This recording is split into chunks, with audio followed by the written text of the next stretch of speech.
네, 여러분 안녕하세요. 오늘은 탄력성이라는 거에 대해서 한번 배워보도록 하겠습니다. 과연 이게 무엇이냐? 우리가 어떤 걸 알 수 있냐면요. 여러분 이런 요 왼쪽에 있는 그림처럼 편의점에서 원 플러스 원 행사하는 것들 많이 봤죠? 네, 그런 할인들, 원 플러스 원 행사라든지 마트에서 하는 세일이라든지 그리고 조조 할인 같은 거, 뭐 영화 같은 거, 영화관에서 조조 할인 같은 거 하죠. 이렇게 물건 값을 싸게 파는 거라든지 아니면 이렇게 산 정상에서 만약에 물을 판다면 그거는 비싸게 팔지 않을까요? 네, 이런 식으로 똑같은 물건인데도 가격 차별을 해서 파는 물건들은 대체 왜 싸게 팔고 왜 비싸게 파는 것일지 이번 시간과 다음 시간 한번 탄력성에 대해서 배워보면서 이거에 대한 답을 찾아보도록 하겠습니다. 궁금하지 않나요? 할인 행사는 왜 하는지? 물론 돈을 많이 벌려고 하겠죠. 돈을 어떻게 많이 벌 수 있는지 그걸 한번 배워보도록 하겠습니다. 일단 먼저 수요의 가격 탄력성부터 볼 텐데요. 일단 탄력성이라는 거에 대한 정의 먼저 해보도록 할게요.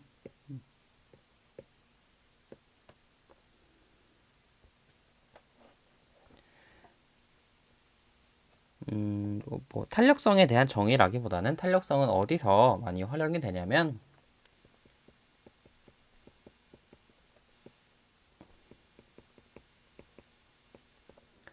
판매자들이 가격 인상이라든지 아니면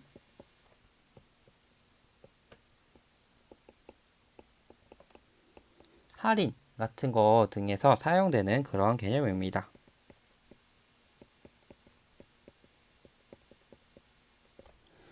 네. 그래서 가격을 올릴지 내릴지 정하는 게 탄력성에 대해서 따라서 결정이 된다라고 생각을 하면 될 것 같아요. 그럼 이 탄력성은 과연 무엇일까?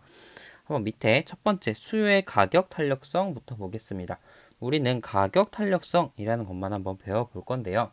첫 번째, 기본적으로 탄력성이라는 얘기는 변화 정도를 이야기를 해요. 그래서 가격 탄력성이라고 하면 가격이 변화할 때 수요량은 과연 어느 정도 변화하는지 이것을 수요의 가격 탄력성이라고 합니다.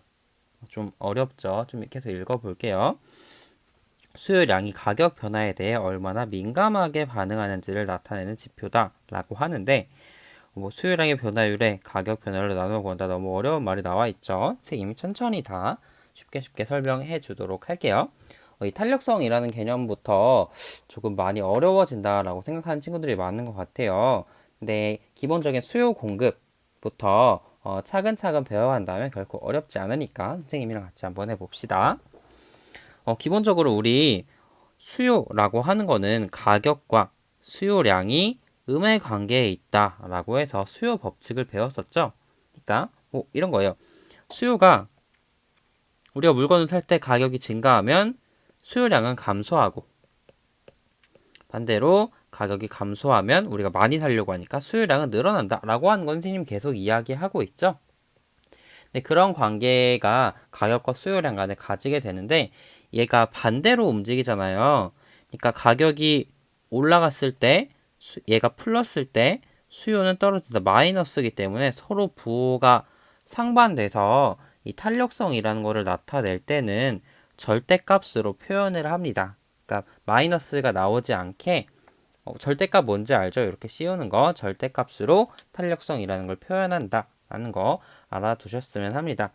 그리고 뭐 여기엔 여러 가지 이야기들이 나오는데 뭐 탄력적 그리고 비탄력적 이런 이야기들이 나오는데 다음 시간에 선생님 밴드에 프린트를 올려줄 건데 그 프린트 채우면서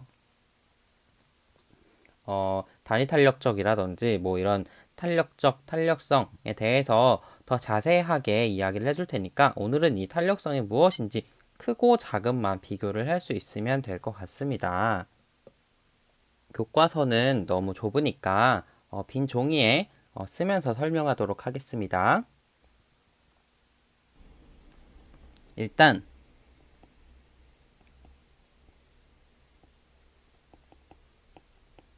수요의 가격 탄력성이란 무엇이냐면요. 앞에는 이렇게 나와 있어요. 절대값이 있고 가격의 변화율 퍼센트겠죠. 분의 수요량의 변화율.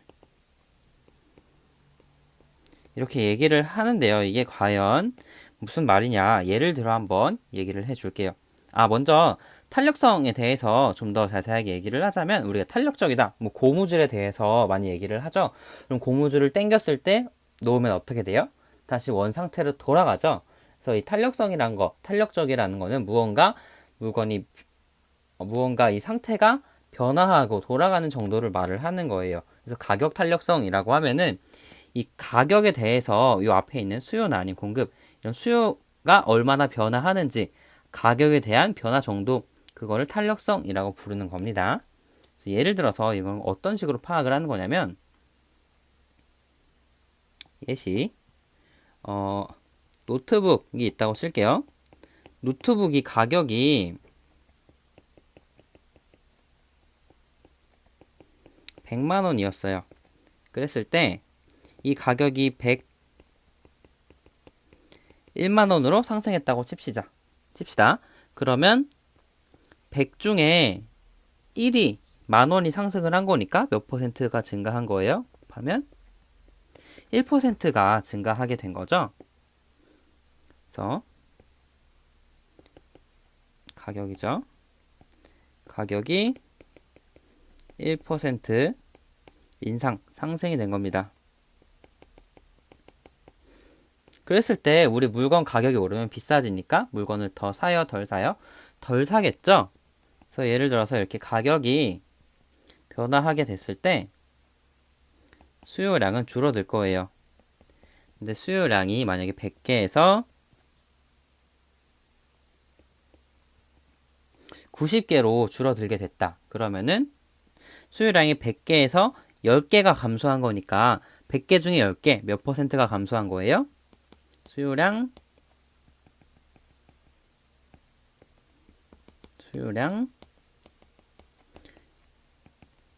10%가 감소한 게 되겠죠. 그럼 어때요? 가격 탄력성을 구해볼게요. 수요의 가격 탄력성, 뭐 약자로 E라고 쓰는데 이건 나중에 알려주고 일단 써볼게요. 이게 수요의 가격 탄력성이라는 뜻입니다. 그러면 가격이 1% 변화했을 때 수요량이 10% 변화한다. 그러면 수요의 가격 탄력성은 총 10이 되는 거예요. 이해가 되나요? 가격이 1% 변화했을 때 이 수요량은 10% 변화하는 상품이 되는 거겠죠. 근데 이렇지 않고 수요량이 100에서 99로 한 개만 변했다고 칩시다. 100개에서 99개로. 그럼 100개 중에 한 개가 변한 거니까 수요량은 몇 퍼센트 감소한 거예요? 1% 감소한 게 되겠죠. 그러면 수요의 가격 탄력성은 이때는 1% 가격이 증가했을 때 1%의 수요량이 변화한 거예요. 그럼 탄력성은 1이 되겠죠. 이런 식으로 탄력성을 계산을 할 수가 있는데요. 그러면 가격이 변화했을 때 수요량이 10개 변하는 것과 1개 변하는 것, 어느 게 변화가 더 커요? 당연히 10개 변하는 것이 변화가 훨씬 민감하게, 이 가격에 대해서 수요량의 반응이 훨씬 민감하게 일어났다라고 볼 수 있겠죠. 그래서 탄력성 자체가 작게 변한 건 1, 크게 변한 건 10이어서 이쪽이 더 탄력성이 크다라고 말을 할 수 있는 겁니다. 이런 식으로 탄력성이란 개념은 가격에 따라서 가격 변화가 수요량 변화에 얼마나 영향을 미치는지, 얼마나 민감하게 수요량이 변화하는지, 사람들이 가격에 얼마나 반응하는지에 대한 개념입니다. 그리고 여러분 퍼센트라는 것을 꼭 기억해 주셔야 돼요. 이게 똑같이 만 원이 변화한 거여도 만약 볼펜 가격이 변화한 거다.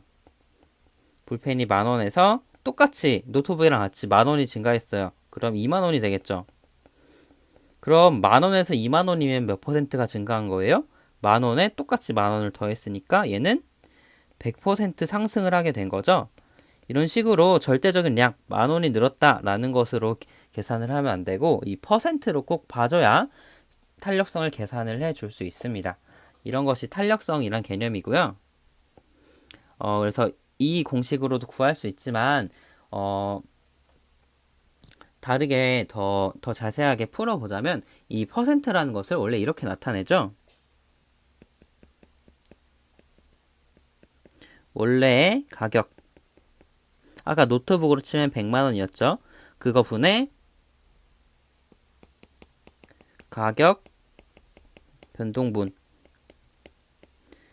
그럼 바뀐 가격에서 원래 가격을 빼야겠죠. 아까 100만 원에서 110만 원으로, 아니 100만 원에서 101만 원으로 변했어요. 그럼 원래 가격에서 가격 변동분은 만 원이 바뀌게 된 거죠. 그래서 이렇게 구합니다. 원래 100을 곱해주지만 분자와 분모에 둘 다 똑같이 100을 곱해주니까 그냥 뺄게요. 이게 퍼센트나 다름없는 거죠. 이거 분의 수요량도 마찬가지로 원래의 수요량 분의 수요량 변동분. 아까 100개에서 100개에서 90개로 변화했다. 그렇다고 하면 원래 수요량은 100개, 수요량 변동분은 100개에서 10개니까 100개에서 90개로 10개가 변화하는 거니까 10개가 되는 겁니다. 네, 요렇게 계산을 해도 탄력성을 구할 수 있어요. 이렇게 수요의 가격 탄력성을 얘기를 하고요. 이거에 따라서 사람들이 가격을 결정하는 그런 기업들이 많습니다. 뭐 백화점이라든지 아이스크림 세일하는 것도 마찬가지고 이런 데서 아이디어를 얻어서 사람들이 얼마나 살지 덜 살지를 판단을 하는 건데요. 오늘은 이 정도의 내용만 한번 알아볼 거예요. 이해가 되나요? 다음 주 오면 이 내용을 가지고 우리 그래프도 그려보고 특수한 상황들, 완전 탄력적이라는 건 뭔지, 완전 비탄력적이라는 건 뭔지, 단위 탄력적이란 뭔지 이런 여러 가지 개념들을 배워보겠습니다. 오늘은 이 탄력성이란 무엇인지만 정확히 알았으면 좋겠어요. 가격이 변화할 때 수요량이 많이 변화하냐, 적게 변화하냐. 그러니까 갑자기 아이스크림이 1,000원에서 2,000원으로 변했어요. 그랬을 때 나는 그 아이스크림을 더 많이 살 거냐, 더 적게 살 거냐. 그것이 바로 탄력성이라는 개념이라는 것입니다. 그럼 교과서로 다시 돌아오겠습니다. 네, 교과서로 다시 돌아와서 수요의 가격 탄력성이라는 것이 이런 식으로 구할 수 있다라고 했는데 결국 가격이 변할 때 수요량이 얼만큼 변화하는지를 나타내는 그런 개념이라고 볼 수 있겠죠? 그래서 우리가 그래프로 본다면 이렇게 이야기를 할 수 있습니다. 여기 한번 이렇게 작성을 해 볼게요. 이렇게 같은 점에서 같은 점을 통과하는 수요 곡선이 총 3개가 있다라고 했을 때 이것들의 탄력성은 어떻게 될지 한번 생각을 해 볼게요. 만약에 같은 점이라고 하면 점에서 기울기가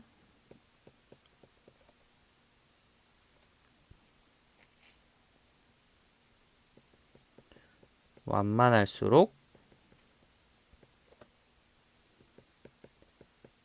탄력적이다. 이렇게 정의를 할 수 있는데요. 이렇게 정리를 할 수 있는데 우리 수요의 가격 탄력성을 배웠는데 가격이 변화할 때 수요량이 변화하는 정도를 나타낸다고 했잖아요. 근데 이 비율이 크면 클수록 탄력성이 크면 클수록 탄력적이다 이야기를 하고 작을수록 비탄력적이다 라고 이야기를 합니다. 그럼 이 그래프로 보면 어떤 게 탄력적이고 어떤 게 비탄력적일지 한번 볼게요. 똑같이 이 점에서 가격이 1%가 감소를 했어요. 그랬을 때 이 첫 번째 초록색 수요 곡선은 요만큼만 수요량이 증가를 하겠죠. 근데 요 빨간색 수요 곡선은 파란색부터 볼까요? 파란색 수요 곡선은 이만큼 수요량이 증가를 했고 그리고 마지막 빨간색 수요 곡선은 요만큼이나 증가를 했어요. 그러면 가격 변화율이 똑같을 때 요게 똑같을 때 수요량 변화율이 초록색이 제일 작고 그리고 파란색, 빨간색 수요 곡선으로 갈수록 점점 커졌죠. 그러니까 이 가격 변화에 요것이 제일 적게 반응을 했고 요 마지막 게 제일 크게 반응을 했습니다. 그럼 탄력성은 이때가 제일 작고 작다. 탄력성이 작다. 이때가 제일 크다라고 할 수 있겠죠.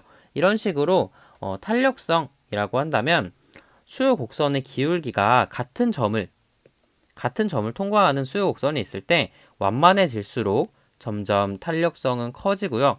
반대로 이게 뭐 이렇게 된다라고 하면 변동량이 더욱 작게 되겠죠. 수요량 변동이. 그래서 가파라질수록 수요에 대한 가격 탄력성은 작아진다라고 이야기를 할 수가 있습니다.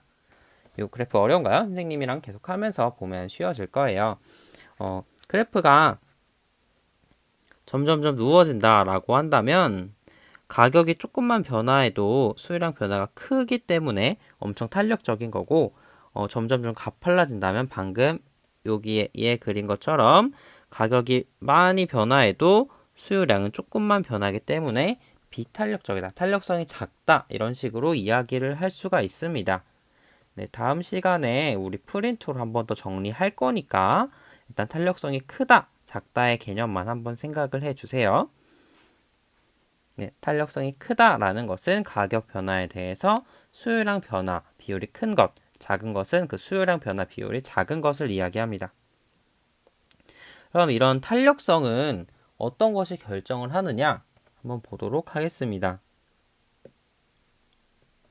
일단 첫 번째는 대체재의 존재 여부입니다. 우리 수요 공급 배우면서 대체재라는 거 배웠었죠. 대체할 수 있는 상품이라고 합니다. 수요라는 건 물건을 살 때 우리가 수요량이 얼만큼 변하는지를 가지고 탄력성을 결정을 했는데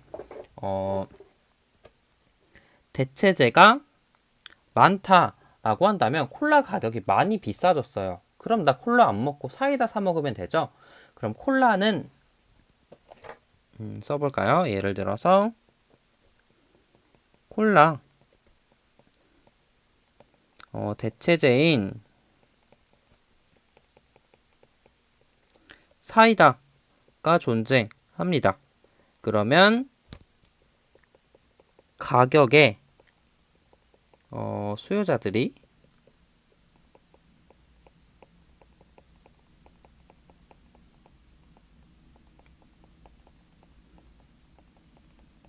민감하게 반응을 하겠죠. 이런 것처럼 대체재가 존재한다면 대체재가 많을수록 더 민감하게, 그러니까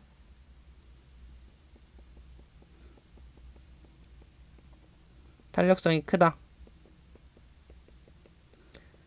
탄력적이게 될 거고요. 반대로 네, 여기 써있죠. 탄력성이 크다. 반면에 대체재를 찾기 매우 어려운 물건들은 탄력성이 작게 나타날 수 있습니다. 네. 휘발유나 경유, 우리 자동차 타는데 기름은 대체할 수 있는 것들이 거의 없거든요. 그러니까 이게 가격이 올라가고 내려가도 사람들이 똑같이 사서 수요량이 잘 변하지 않을 거예요. 이게 첫 번째 수요의 가격 탄력성 결정 요인이었습니다. 탄력성이 크고 작음이 이런 거에 따라 결정이 되는 거예요. 두 번째는 상품의 성격인데요.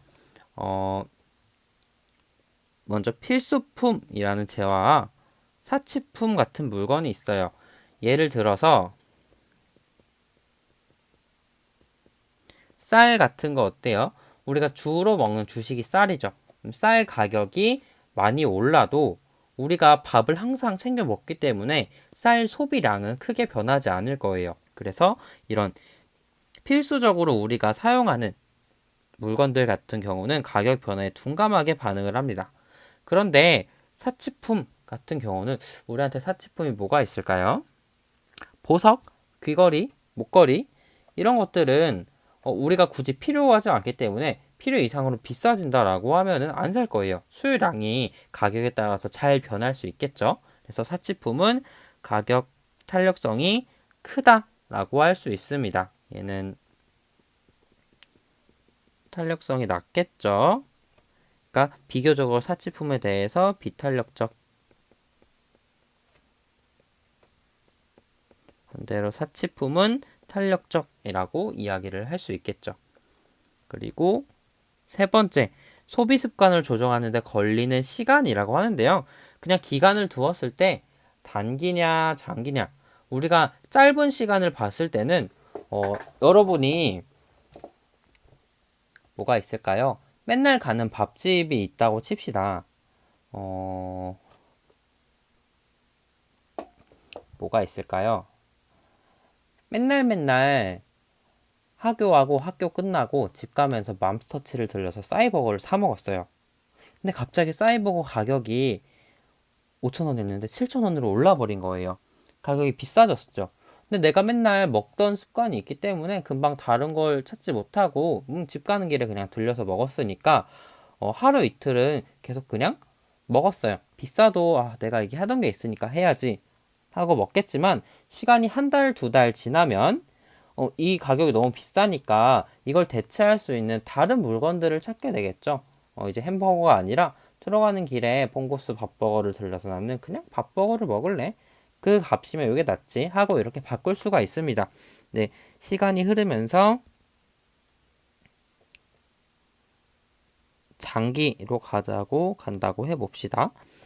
사람들이 이 소비 습관을 바꿀 수 있기 때문에 시간이 짧으면 소비 습관을 바꾸는데 좀 어려움이 있지만 시간이 길면 길수록 금방금방 금방이 아니죠. 시간이 길수록 자기의 이런 소비 습관 패턴을 바꿀 수 있기 때문에 탄력성이 늘어나게 될 겁니다. 예를 들어서 선생님이 좀 사이버거 예시는 좀 이해하기 힘들었던 것 같아요. 여러분이 차를 운전한다라고 칩시다. 자동차를 운전을 하는데 휘발유 가격이 당장에 올랐어요. 지금 막 1,500원 이렇게 하는데 막 2,000원 이렇게 오른 거예요. 1리터에. 그럼 당장 가격이 올라도 나는 차를 운전하고 출퇴근을 하고 있기 때문에 차를 쓰고 있기 때문에 휘발유 계속 살 수밖에 없겠죠. 수요량이 단기에는 많이 줄지 않겠지만 지속적으로 휘발유가 너무 비싸다라고 하면은 사람들이 이제 자동차를 안 타고 버스를 타고 다닌다든지 전기차를 산다든지 아니면 휘발유가 아니라 경유라는 다른 기름을 쓰는 차를 탄다든지 1년, 2년이 지나면 차를 바꾸면서 휘발유를 안 쓸 수도 있게 될 겁니다. 이런 식으로 장기가 되면은 수요량이 바뀔 수 있겠죠. 그래서 단기에는 조금 더 탄력성이 낮은 비교적으로 비탄력적일 거고요. 장기는 그거랑 비교해서 더 탄력적이게 바뀔 겁니다. 네. 단기적으로는 사람들이 사는 양을 잘 바꾸지 못하지만 장기적으로는 다 바꿀 수 있다라는 거. 그거에 따라서도 탄력성이 결정이 되고요. 넷째에서는 소비 예산에서 차지하는 비중이 큰 상품일수록 가격 탄력성이 크게 됩니다. 우리가 100만 원을 버는데 그 중에 1,000원, 2,000원 쓰는 거야. 그게 가격이 어떻게 변해도 큰 타격이 없기 때문에 괜찮지만 비싼 물건이 된다면 나한테 그 가격 변화가 너무 타격이 크게 오기 때문에 가격이 변화했을 때 덜 사거나 이렇게 다른 물건을 찾는 게 쉽게 일어날 수 있어요. 예를 들어서 1,000원짜리가 100% 올라왔자 2,000원이에요. 내가 그 물건은 그냥 그대로 필요하면 살 수 있겠지만 50만 원짜리가 똑같이 10% 증가했다. 55만 원이 됐다. 라고 하면 5만 원의 타격은 나한테 꽤 크잖아요. 이것처럼 예산에서 차지하는 비중이 크면 클수록 더 탄력성이 커지게 될 수 있습니다. 작은 물건이 비탄력적이고 예산에서 차지하는 비중이 크면 탄력성이 커진다라고 이야기를 할 수가 있는 거예요. 네, 이렇게 네 가지의 결정 요인이 있었고요. 이 옆에 있는 판매 수입과 관련된 가격 탄력성은 다음 시간 학습지랑 같이 살펴보도록 하겠습니다. 두 번째, 공급의 가격 탄력성이에요. 공급 가격 탄력성은 수요랑 거의 똑같습니다. 네, 이런 식으로 식을 쓰게 되고요. 수능 문제나 이런 데서 수요의 가격 탄력성을 계산하는 문제들이 훨씬 많이 나오고요. 공급의 가격 탄력성은 이 개념만 알아두시면 될 것 같아요.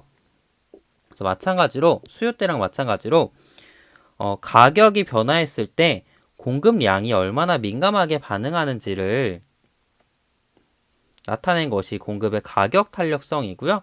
요거는 가격 변화율분의 수요량이 아니라 공급량의 변화율로만 고쳐주면 됩니다. 그리고 탄력성이 크고 작으면 똑같아요. 여기가 그림, 요 그래프를 보시면 같은 점, 얘도 똑같습니다. 같은 점에서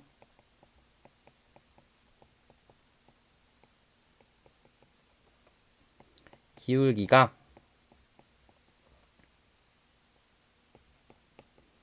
완만할수록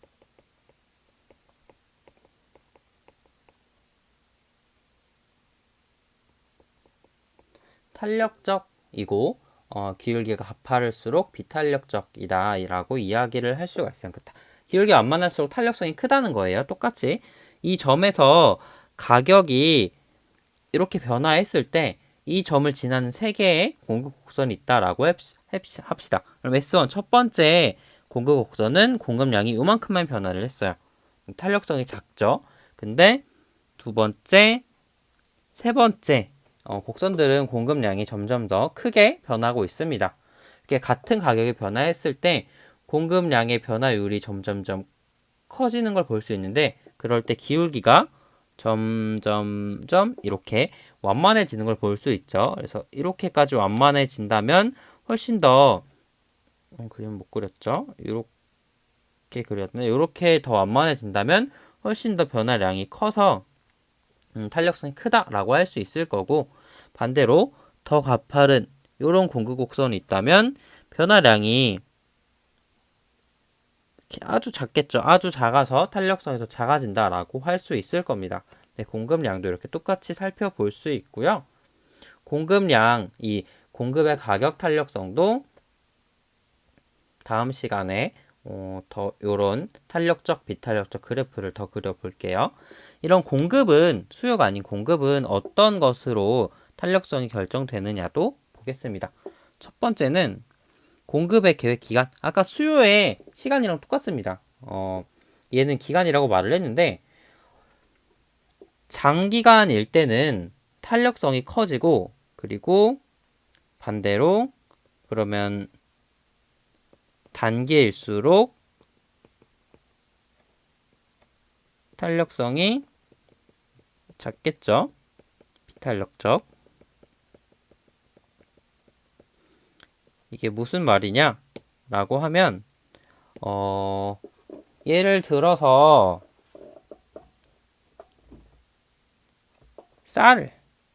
농사 짓는 쌀 같은 거를 생각을 해볼까요?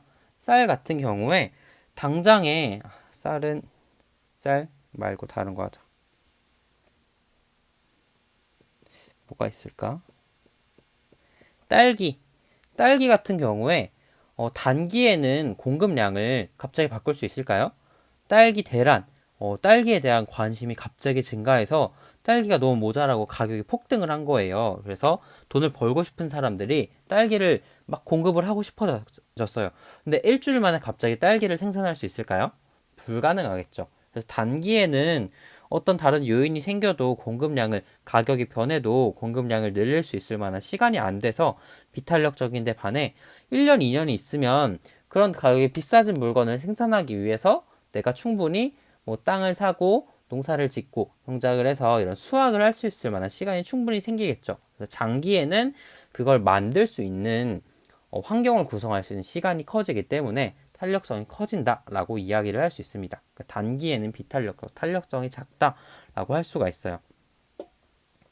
두 번째, 여기 첫 번째 이렇게 나와 있었죠. 공급 계획 기간이 길어질수록 가격 변화에 적응할 수 있는 기회가 커져서 공급량을 쉽게 조절할 수 있다. 뭐 일주일 동안에 갑자기 막 그런 물건을 만들어낼 수는 없겠죠. 근데 1년, 2년 있으면 거기에 공급을 하려고 뛰어드는 사람이 충분히 많아질 수 있을 겁니다. 두 번째, 상품의 성격인데요. 여기 상품의 성격은 두 가지로 나뉘게 됩니다. 첫 번째는 공산품. 공산품이라고 하면 공업적인 과정을 거친 물품이에요. 그러니까 웬만한 우리가 생각하는 물건들 대부분은 다 공산품이라고 할 수가 있어요. 뭐 가공을 했다든지 공장에서 만들어진 그런 물건들을 공산품이라고 하고요. 공산품 말고 뭐가 있냐? 농산물이 있어요. 농산물 뭔지 알죠? 농업에 의해 생산된 그런 물건들입니다. 그 농작물 뭐 그런 것들이겠죠. 그래서 공산품 같은 경우에는 상대적으로 생산 기간도 되게 짧고요. 두 가지로 나눌 수 있습니다. 생산 기간이 일단 길고 짧음에 대해서 생산 기간이 짧다면 쉽게 만들어낼 수 있기 때문에 탄력성이 크고요. 일단 두 가지 정리해 봅시다. 생산기간.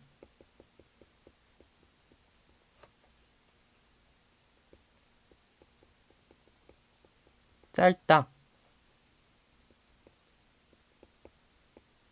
길다 라고 했을 때 생산기간이 짧은 공산품 같은 경우에는 공급의 탄력성이 큽니다. 금방금방 만들어낼 수 있으니까 당연히 탄력적으로 공급량을 조절할 수 있겠죠. 근데 생산기간이 긴 농산물 같은 경우에는 그럴 수가 없어요. 아까 위에 딸기를 말을 했던 것처럼 어, 생산하는데 기간이 길기 때문에 뭐 쌀이라든지 이런 과일이라든지 농업에 의할 수 있는 이런 것들은 그 1년이 지나야 물건을 만들 수가 있죠. 갑자기 공급량을 늘리고 줄이고를 할 수가 없습니다.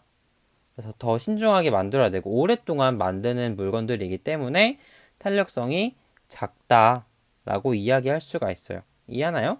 위에는 단기랑 장기를 구분했을 때 탄력성을 구분한 거고 어떤 물건들이 생산 기간이 금방 만들 수 있는 물건이랑 길게 오래 걸리는 물건들이 있을 때는 짧은 물건들이 훨씬 탄력성이 크다라는 거예요.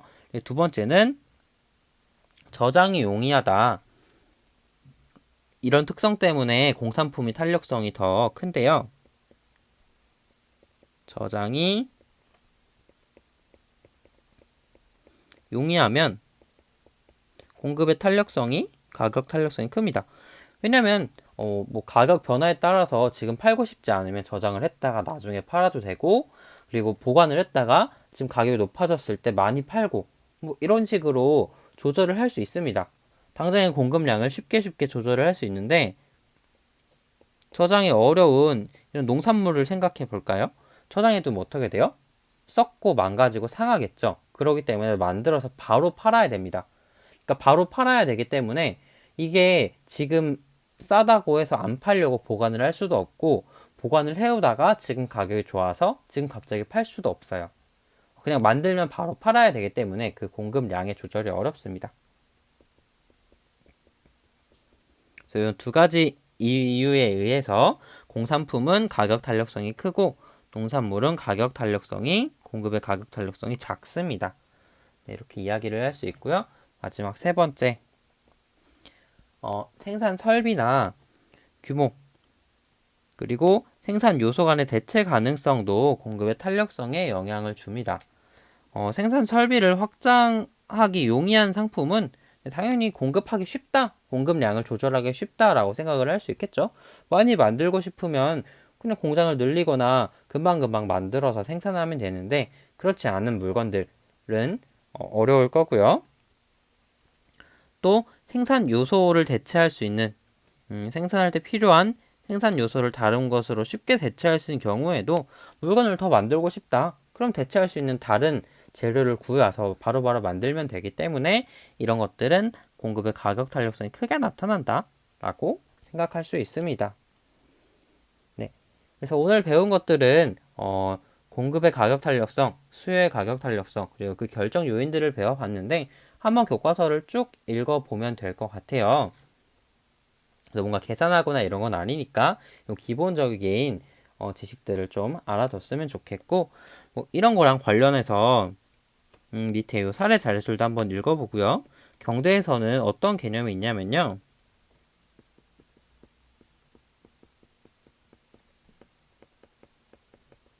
탄력성으로 설명할 수 있는 현상이 하나 있어요. 풍년의 역설이라는 것이 있습니다. 이게 어떤 거냐? 농사를 지을 때 풍년이 들어서 아주 농사가 잘 돼요. 그럼 좋아요, 싫어요? 농부 입장에서는 좋아야겠죠. 근데 반대로 가난해진다 라는 소리입니다. 왜 그럴까요? 이 농산물의 특징이 어떤 거였어요? 탄력성이 작은 거였죠.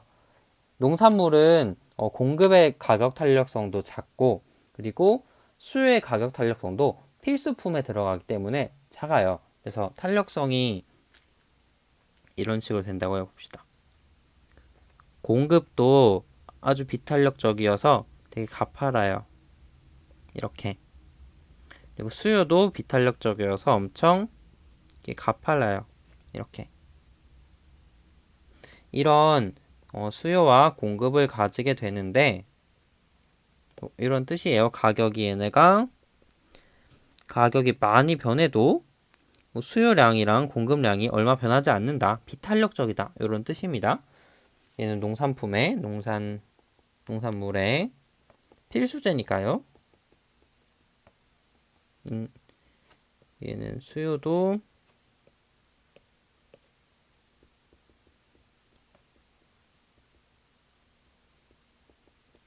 탄력성도 작고 공급 가격 탄력성도 작겠죠. 근데 이런 물건들 같은 경우에 만약에 풍년이 들어요. 그럼 공급이 엄청 늘어날 거 아니에요.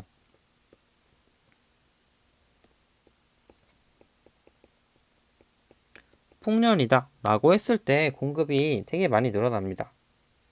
너무 못 그린 것 같은데 지우고. 네, 이런 식으로. 그러면 풍년이 들면은 다 같이 물건을 많이 만들어서 농산물이 많이 자라서 좋지만 가격이 너무 낮아지는 거예요. 이렇게. 그러니까 다 가격이 너무 낮아서 오히려 돈을 못 버는 현상이 발생을 하고, 그리고 가뭄 같은 이런 자연재해가 있을 때는 공급이 감소를 하겠죠.